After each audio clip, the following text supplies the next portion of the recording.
my friends, how you doing today? I am doing well, and I'm fresh out of work. Yes. I'm fresh out of taking care of 2.9. Actually, I don't have a 2.9 anymore because they had birthdays. 3-year-olds to 5-year-olds. Yes, I'm fresh. I'm fresh out of there, and it's parent teacher weekend. It's parent teacher week. It's parent teacher week, and last week was parent teacher week, and nothing I love more than a parent teacher week. Okay, because wonder why? I'm gonna tell you why. Um, I love meeting parents. I love meeting the parents of the children that I take care of because I get to give them this whole spiel, which is the truth that I'm only a part of the puzzle, and I'm here to help. I'm here to help your child to get through whatever they need to get through in order for them to get on to kindergarten and then on to the future. Okay, and I also make it very clear to the parents that I'm not a arts and crafts guy. Okay, there are some preschool teachers that the school that I formerly came from. Every day was an arts and craft. Every day was a craft. You had to make a craft. Oh, I'm gonna make a ladybug. I'm gonna make a mouse. I'm gonna make a cat. I'm gonna make a dog. I'll make a stick figure out of popsicle sticks. Okay, listen. The problem is with that. The problem I had with that, the whole situation is that I'm more of a circle guy. I'm trying to teach your kids morals. I want kids to grow up to have morals. I want them to understand right and wrong.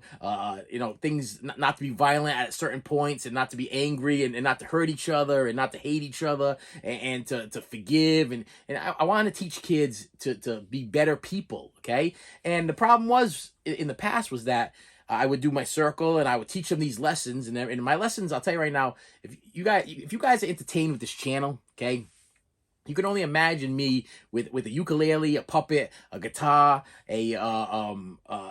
listen, numerous props and objects. I am like the carrot top of preschool teachers. Okay, you never know what I'm gonna pull out next. You never know what I'm gonna say next. You never know what I'm gonna do next. But the trick to a good preschool teacher is that the kids lead the circle. Okay, now listen, if you're a parent, okay, you're a parent, then maybe you'll understand what I'm talking about. I mean, when I sit down, I have a certain guideline that in my head I'm like, today we're gonna learn, let's say, for instance, like this is letter L week. Today we're gonna learn about the letter L. I'm gonna teach you all the sounds the letter L makes. I'm gonna teach you words the letter L, words that start with the letter L. I'm gonna teach you all kinds of letter L stuff. Okay. But when we are done, it's your question and answer period. And I will answer any question that you ask me. Now, and I mean any question. Whatever a child asks me that they're afraid to ask their parent, or they don't want to ask their parent, or they are confused about something, or they need help with something, I go out of my way to figure it out in a child form to explain to them what's the question, whatever the question might be. It could be anything. I mean, and I've had some crazy questions in the past. Like where the leprechauns come from, or what's the deal with the first St. Patrick's Day, or whatever. And I will use what I like to call Mr. Google. Okay, the kids know him as Mr. Google. I'll pull my phone out of my pocket. I'm like, well, I have to talk to Mr. Google for a second, and I ask Mr. Google the question, and then I quickly read what Mr. Google gives me. And then I turn it into I turn it into a G form explanation. Okay. There was something the other day. What was the one the other day that was really it was a good one too. They asked me about ticks. They want to know because I told them I had to go into the field, and they didn't know what a tick was. You'd be amazed that when you're 3 and you're 5 years old, it's stuff that we take for granted, and we think that we already know these things. We already know what a tick is, and we already know different things.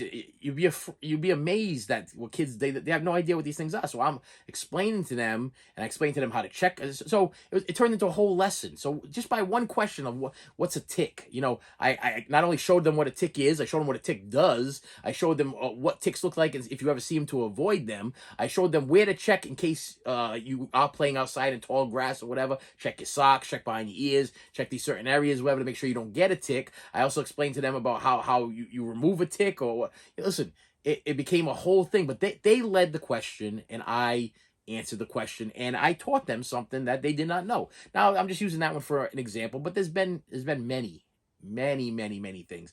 One time, kid asked how a volcano worked. I made a volcano. So I let the class, after I'm done teaching them the fundamentals that I feel like they need to know, I teach them the things that they want to know, the questions that they have.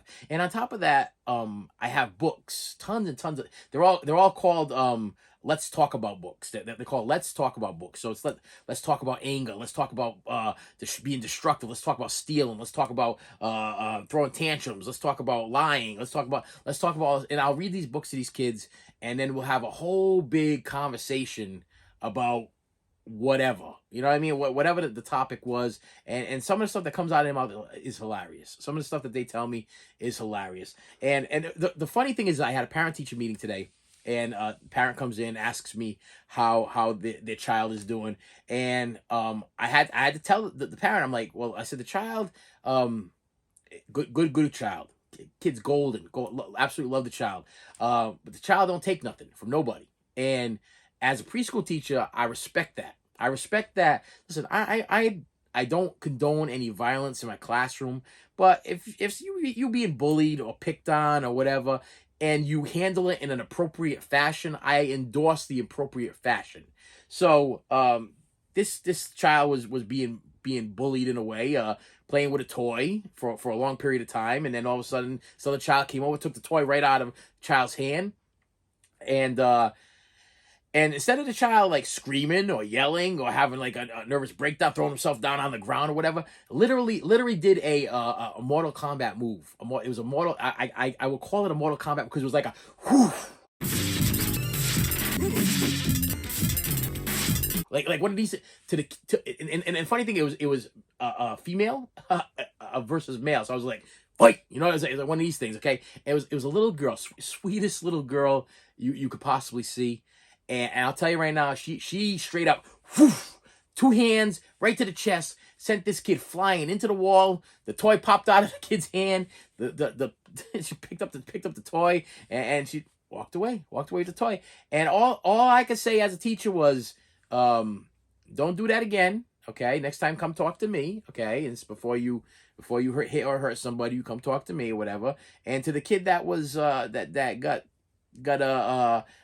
finish him. He got destroyed. Okay. My response to him was, don't take things out of people's hands that they're playing with. I mean, how would you feel if somebody came by and took your toy? You know, how would you? So it's lessons on both sides. But I tell you, when they use words appropriately, or they use their actions appropriately, or they act appropriately towards whatever, I condone it. Not I don't force it, but I'm like, I stand back and I look, and that's how I learn how the kid is. I stand back and I look, and I observe a lot of what the children do. You know, how they handle themselves, because each one of these kids is different. They're all different. They all got different personalities. But nothing I love more when a parent comes in, and I'll tell you right now, I've never had a bad parent teacher experience.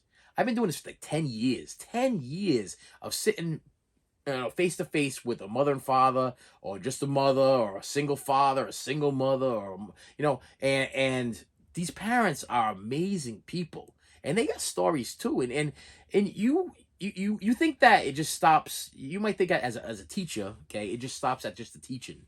No, it doesn't. It doesn't, because I socialize with the parents, and then I socialize with the children. These children, these are my friends. These little boys, little girls, they're my friends, okay? And when I meet their parents, I like to explain to them how my friends are acting. And then I get to meet the parents, and the parents are just like mirrored reflections of the child. And I'm like, I get it. I totally get it. And the parents are like, yeah, we're happy with what you're doing with our child. We're happy that you're taking care of our child. We're happy that you do it. And my response to them is, I would do anything. If you ask any of my kids in my class what my job is, okay, I got 2 jobs. I always tell them I got 2 jobs. And I always go, number 1 is, and they always say, to keep us safe. I'm like, yes, I keep you safe. I said, there ain't nothing that I would not do to not keep you safe. I would do anything. I'm like, there is like one entrance to where this place is. If anybody was to ever come up here and try to hurt you, I would do anything that I possibly could to keep you safe. Okay. On top of that, if you're running or one of the kids is being violent, whatever, my job is to keep you safe. So you listen, you being violent, you gotta go sit down for a bit. Okay. Now the little girl with the double thing there that sent the kid flying. Okay. The kid was fine. Okay, it knocked a little bit of the wind out of him, or whatever.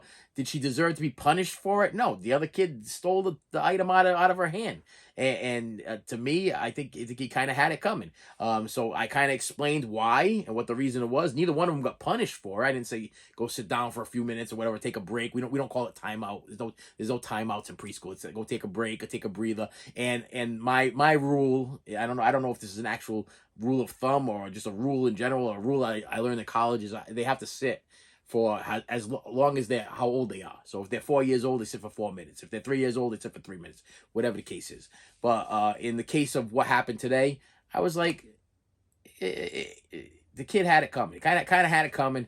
You thought you were gonna bully this little girl. Well, this little girl has some Mortal Kombat moves, okay, and she done Caillou Renyu or whatever. Caillou Ren. That's a isn't that Star Wars? The Star Wars. She Liu Kang you. No, is that Mortal Kombat? She Sub-Zero'd you. Yeah, that's what she did. She reptiled you. She Sub-Zero'd you. That's what she did. She finished him. Okay, that's what she did. Anyway, with that said, I've been having a lot of fun at this job. I've been having a lot of fun at this job, and I've been having a lot of fun with this channel. And you guys are killing it, man. You're killing it. So if you have not subscribed yet, please subscribe. I have some packages I'm going to open today. Try to keep this at a minimum. I know I already started with the story, but this is what this channel is about. I tell you a little bit about my life, and then I open up my boxes, and I tell you a little bit more about the reason why I bought the stuff, and that's a little bit more about my life. I'm looking around here because I'm looking that I have absolutely no cutting. I have no cutting tool in front of me whatsoever, and I'm usually prepped with my cutting something to cut with. I got nothing to cut with. All right, we ripping today. We be ripping stuff. All right, first of all, I have a box. Figures I got nothing to cut with because they done put the tape over here. Okay, well, I'm destroying this box. I'm destroying this box because I forgot my cutting thing here, and hopefully I can get whatever this is out of this box. And pop. They hit me with the it's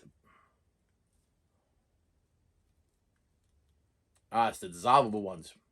I'm not sure if you're supposed to be doing that, but I can't pass it up. For some reason, every time I get these little popcorn peanut things here in the box, I always got to put one in my mouth to see if it's actually the ones that like dissolve with water, because it ain't nothing more fun than taking your popcorn peanuts outside and then spraying them down with some water, or dumping some jug of water on them, and man, I'm a good packing job there, Mr. Couch Potato. That's insulting. That's a little bit insulting to me. This is a pain in the tuchus here. I don't want these stupid popcorn things to end up all over the floor, because I'm gonna have to pick. Great, now I lost one. I'm gonna have to pick them up off the floor. Oh, come on. I'm gonna try to tuck them. I'm trying to tuck them behind the item, so that way when I pull this thing out. All right, okay, I got it. All right, box is full of panoltage. Okay, that's it. I don't know if that's the right word. It's a used Blu-ray copy. We got some tape on here. Should I take the tape off? You guys probably like, can we see what it is? Can we please see? Yeah, you will see. You'll see in a second, and I'll explain to you why I purchased it, and we'll go through the whole thing. Yeah, they put tape on it because it is used, so they wanted the discs to stay in. And then on the back of this thing, we have a falsy barcode. Yeah, it's Charlie's Angels, the Blu-ray complete series. I have all the Charlie's Angels. I'm looking them up there. Season 1, 2, 3, 4. Is it just 4 seasons? Is it just 4 seasons? It doesn't even tell me. It just says complete series on here. 5 seasons. Includes 5 seasons. Wait a minute. What do I... 1, 2, 3, 4. I bet you one of those is like season 1 and 2 on one disc. I should have all 5 seasons, but even if I don't, it doesn't really matter anyway, because now I got the Blu-ray. And it comes in these cool little Charlie's Angels slipper case things there. And I have been warned by some of my fellow subscribers to keep a track of these things, to make sure they're not bootlegs, because there's a lot of bootlegs going around of the TV series. More DVD than Blu-ray though. These look legit. Okay, even though these holders kind of suck, because watch this. I put this in here like this. Watch, ready? I put this is disc 12, and I just clicked it in. And is it gonna do it, or is it gonna call me a liar? I go like that. I lift it up. Yep. See, it fell out. Yeah. So this is one of them where I put it on the shelf, and it kind of stays on the shelf for a while because they kind of crappy. What does it come on anything cool? Let me see. Season 4, season 5. So yeah, all these discs keep falling out. And then we got Charlie's. Oh, they hit me with a Charlie's Angels, Angels with Broken Wings. It's like a I guess this is like the. I'm gonna take this disc out so you can see it. I'm guessing this is like the new series. There's like I guess there was a new Charlie's Angels, and they're like, oh, well, if you like all of those Charlie's Angels, the originals, why don't you check this one out, and maybe we'll sell you another set of the new season from Charlie's Angels, whatever. But they ain't gonna get me on that one because I'm an old school guy. Season 1, yeah, everything seems to be here. I mean, I'll give it a better perusal later on. But yeah, you get the two disc things there. You get the pictures of the angels on the back. And wow, that's a young Tommy Lee Jones back there. Yeah, that's kind of cool. I was get impressed with that stuff because it's Love Boat. Charlie's Angels on Love Boat. I'm gonna have some fun with this. I think I'm gonna have some fun with this set. Yeah, and you're probably looking at me like, you have the DVDs. Haven't you ever watched these things? No, I watched these the first time around when they were first ever aired on TV when I was a youngin'. Okay, and then I bought the DVD box sets and individual seasons, and I never watched not one.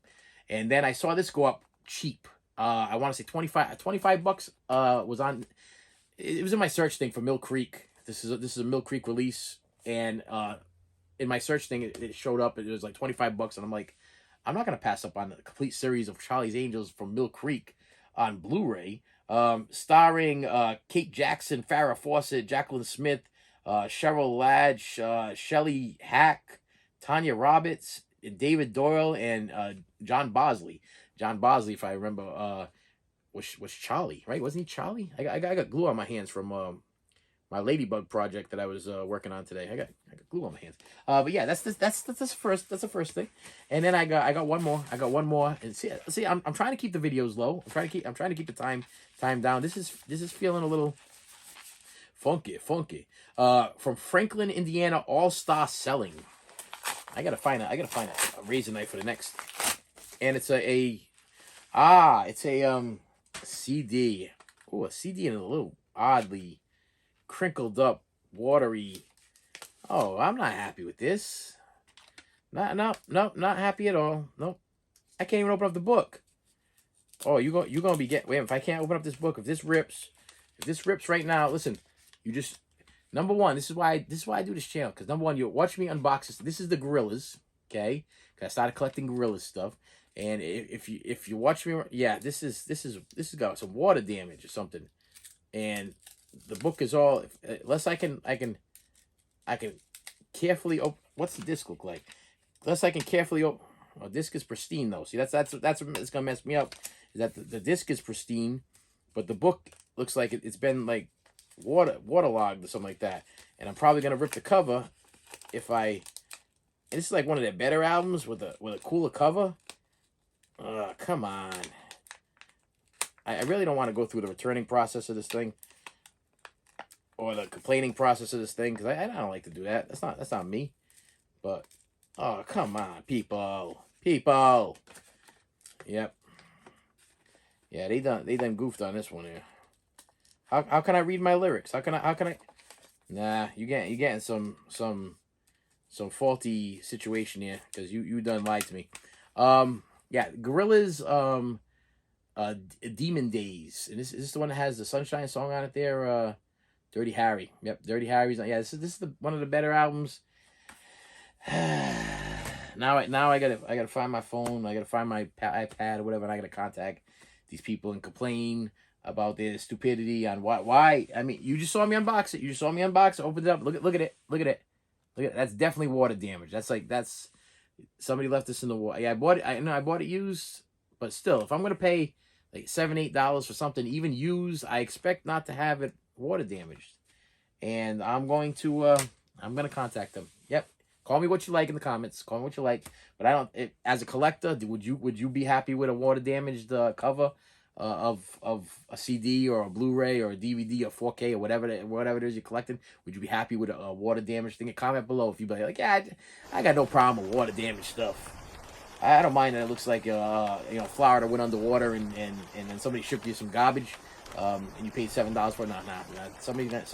Somebody getting a message. And with that said, my friends, I want to thank you for stopping by. Please hit that like button. Hit the like button, and let's get that algorithm going.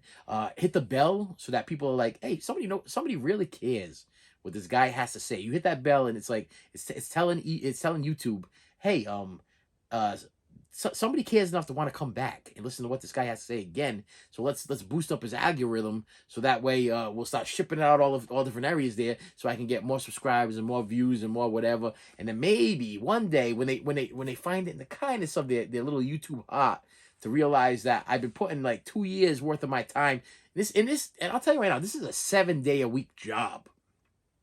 I get out of work and I record. Okay, and if I'm not recording, I'm editing, and if I'm not editing, I'm making the lovely little what do you call those things there? The things that you guys are when you first see the main the screen, when you see the background thing, those things will just come out of air. You know what I mean? That's like my imagination and a lot of copy and pasting and a lot of drawing and a lot of art of whatever that what do they call those things? There? Your main it's not your main screen, man. Hey, when I don't know what I call it. Listen, I'm not technically savvy or whatever, but it's your main screen. I don't know what they call it. A lot of people when they post things like that, they put it and it's like clickbait or whatever. My stuff's never clickbait. Whatever I'm about to show you is what I'm about to show you, and then I tell you what it is or whatever. And then I like to put a nice little picture of myself or something else or whatever background and make it look really pretty. Like I don't know what exactly I'm going to do for this, but that takes a lot of work. So this is like a 7-day-a-week thing. And I was told when I started doing this stuff that one day it will pay off. One day, maybe YouTube will start, paying me so I can start paying for this stuff without using my wife's money or my money or having to work overtime in order to buy this stuff, or having my wife having to work overtime or try to get some kind of bonuses or whatever we got to go do in order to get it. But when I applied for my thing, they done told me no. They told me no. They said nope. They're like, you don't work hard enough. You didn't work hard enough on this.